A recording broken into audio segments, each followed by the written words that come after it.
টানা 14 দিন চিনি না খেলে মানব শরীরে ম্যাজিকের মতো পরিবর্তন আসবে। এর ফলে বদহজম, অনিদ্রার মতো সমস্যা দূর হওয়ার পাশাপাশি বেশ কিছু আশ্চর্য উপকারিতাও পাওয়া যায়। বিশেষজ্ঞরা বলছেন, অ্যালকোহল ও তামাকের মতো চিনিও আসক্তিকর, তাই শরীরকে চিনি না খাওয়াতে অভ্যস্ত করাতে হবে।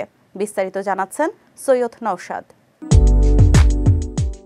আমাদের রোজকার জীবনের খাদ্য তালিকায় কোনো না কোনোভাবেই চিনি থাকেই, কিন্তু বিজ্ঞানীদের মতে অ্যালকোহল ও তামাকের মতো চিনিও আসক্তিকর, কারণ চিনি সরাসরি রক্তে মিশে যায় এবং অতি উচ্চ মাত্রার ফ্রুক্টোজ তৈরি করে নেশা সৃষ্টি করে। তাই চিনির অন্য নাম হোয়াইট পয়জন বা সাদা বিষ। তবে টানা 14 দিন চিনি না খেলে আমাদের শরীরে আশ্চর্য পরিবর্তন আসে। চিনি বাদ দেওয়ার প্রথম 3 দিন সবচেয়ে কঠিন। আমাদের শরীর চিনি খাওয়ায় এতই অভ্যস্ত হয়ে পড়ে যে হঠাৎ করে চিনি বন্ধ করলে শরীরে এর বিরূপ প্রভাব পড়ে। এ সময় মাথা ব্যথা, পেট ব্যথা ও ক্লান্তি অনুভূত হতে পারে। এ সময় শরীরে চিনির যে ক্ষতিকর উপাদান জমা ছিল, শরীর তা নিষ্কাশনের কাজ শুরু করবে।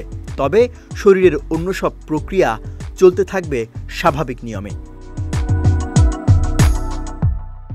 মনোযোগ ও শক্তি বৃদ্ধি হয় 4র্থ দিন থেকে। এ সময় আপনি শারীরিক শক্তি ও মনোযোগ ফিরে পেতে শুরু করবেন। 7ম দিনে নিজেকে শক্তিশালী মনে হবে এবং আপনার মনোযোগ আগের চেয়ে বেড়ে যাবে। 8ম দিন থেকেই শরীর চিনিমুক্ত হওয়ার সঙ্গে সঙ্গে আপনার পাচনতন্ত্র দারুণভাবে কাজ করতে শুরু করবে। এ সময় অন্ত্রের মাইক্রোবায়োম ভারসাম্য খুঁজে পেতে শুরু করে। এতে পেট ফোলা ভাব, কোষ্ঠকাঠিন্য ও অন্যান্য গ্যাস্ট্রোইন্টেস্টাইনাল সমস্যা কমতে শুরু করে।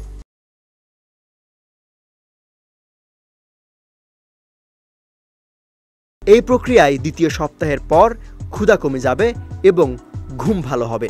এ সময় আপনার মিষ্টি খাওয়ার ইচ্ছাও কমতে শুরু করবে, ফলে আপনার বারবার খেতে ইচ্ছে করবে না এবং ওজন কমতে শুরু করবে।